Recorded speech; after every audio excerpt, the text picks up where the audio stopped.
We are going to fill today this gap after sticking. We've already stuck this bead back on, and we're going to fill this gap that had a missing piece from before this even broke off, or during the time when it actually got broken off.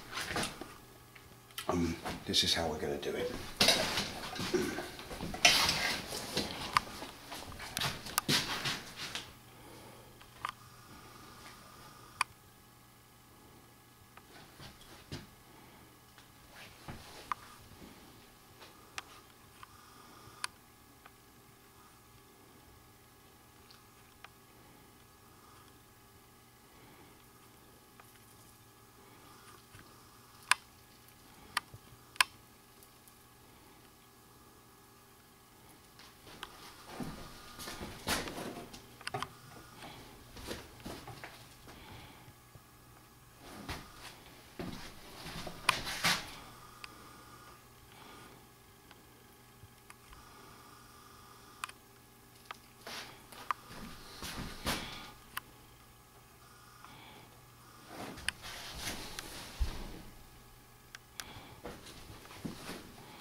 That's set, and we're going again on top of that.